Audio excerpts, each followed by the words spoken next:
For today's video is magluto kog pinaupo nga manok. Pero di ko sure og pinaupo pag yun akong pagkalot. So lantawa lang ninyo akong video karon guys. So, nagpataka lang kog butang dira og tanglad guys no kay wala pa ko na satisfy. So giulit ako nagkuha ang tanglad. Unya gitarong-tarong jud ako na pagpilo. Parehas pagtarong nako sa iya ha.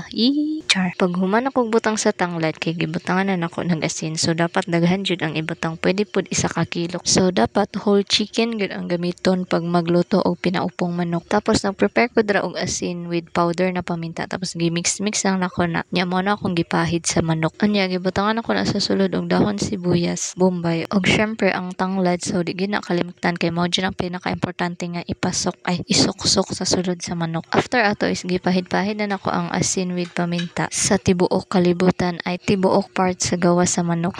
So klase-klase ding tawag ani guys. So pinaupo, pinahayang, pinatagilid, pinahapa, char.